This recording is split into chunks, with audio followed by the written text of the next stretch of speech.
बिस्मिल्लाहिर्रहमानिर्रहीम। इस वीडियो में हम मसला नंबर 7 यानी कि थ्योरम नंबर 7 डिस्कस करेंगे। ये सफ़ा नंबर 182 पे है।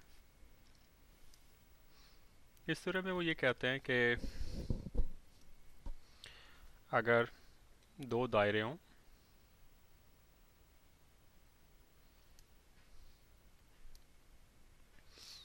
और ये एक दूसरे को एक पॉइंट पे टच कर रहे हों, सिर्फ एक पॉइंट पे,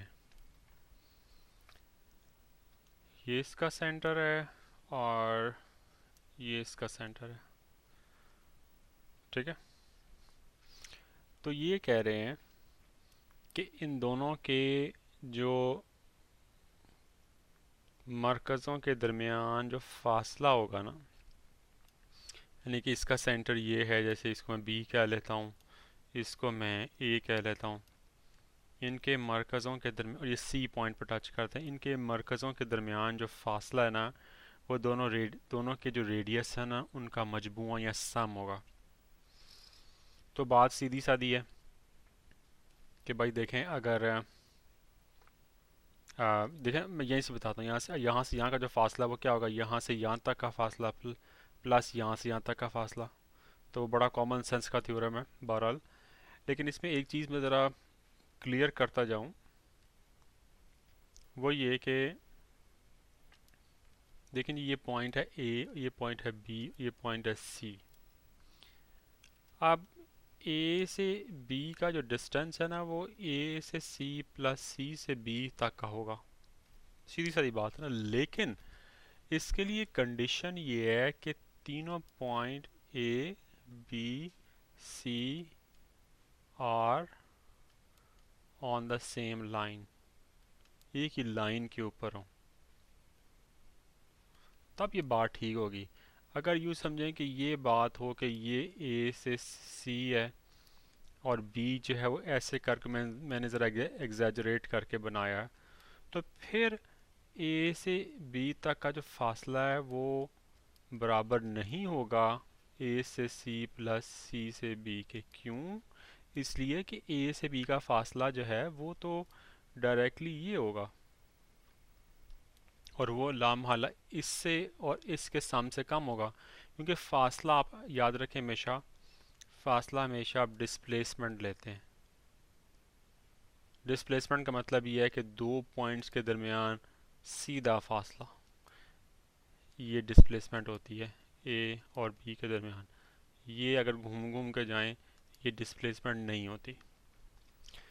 तो ये सारी थ्योरी को मैं यहाँ अप्लाई करता हूँ, और अगर मैं किसी तरह ये साबित कर दूँ कि पॉइंट ए सी और बी तीनों एक स्ट्रेट लाइन के ऊपर हैं, तो फिर आप कह देंगे कि हाँ जी, फिर दोनों ए और बी के दरमियान जो फासला है वो ए और सी जो कि इसका रेडियस है, और सी और बी जो कि इस ग्रीन वाले दायरे का रेडियस है, के सम के बराबर है। ठीक है।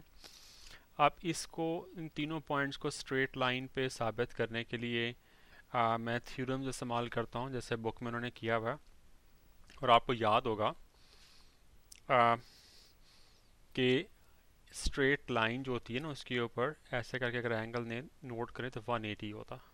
ठीक है ना, आपको मालूम है। तो ऐसा करते हैं जनाब कि एक लाइन खींचते हैं ऐसे करके, जो कि क्या है, टेंजेंट है दोनों सर्कल्स के ऊपर, या ममास है। ठीक है जी। अब थ्योरम बहुत ही आसान रह गया, पीछे कुछ रह ही नहीं गया। जब आपको ये थ्योरी समझ आ गई, बाकी पीछे कुछ भी नहीं रह गया। ठीक है जी। अब मैं सफ़ेद वाले दायरे की बात करता हूँ। मैं कलर चेंज कर लूँ, कोई ज़्यादा अच्छा नहीं देखने के लिए। ए मरकज़ वाला दायरा, उसके अंदर क्या है कि एंगल डी सी ए किसके बराबर है, 90 डिग्री के। क्योंकि आपको थ्योरम पता है, आपने थ्योरम इस्तेमाल किया है कि टेंजेंट जो होता है ना, वो रेडियस के ऊपर, टेंजेंट जो होता है ना, ये परपेंडिकुलर होता है रेडियस के। ठीक है ना। ये रेडियस है ना, तो ये टेंजेंट उससे परपेंडिकुलर होता है। इसी तरह बी मरकज़ वाले दायरे के बारे में बात करते हैं, उसमें एंगल ई सी बी ये भी उसी तरह 90 डिग्री। इसकी रीज़न भी वही है जो ऊपर थी। ठीक है, अब आप दोनों एंगल्स को अगर जमा कर दें, डी सी ए प्लस ई सी बी, बल्कि ई सी बी की बजाय ना डी सी बी इस्तेमाल करते हैं, बात तो एक ही है ना। मैं डी सी बी ज़रा इससे ना ज़रा आगे जाके हमें ज़रा सहूलत होगी और बुक में भी बुक के भी हम मुताबिक हो जाएंगे कि ये 180 डिग्री आ जाता। कि अब ये वाला एंगल 90 का है जी, ये वाला भी एंगल 90 का है, तो इस एंगल का और इस एंगल का मजमुआ क्या होगा? 180 डिग्री। दूसरे लफ्ज़ में हम क्या कह रहे हैं कि एंगल ए सी बी, इस एंगल का और इस एंगल का मजमुआ क्या है? एंगल ए सी बी, सीधी लाइन होगी ना, एंगल ए सी बी, ये 180 डिग्री आ गया। अगर ए सी बी 180 डिग्री, इसका मतलब ये है कि ए सी और बी तीनों एक लाइन के ऊपर है।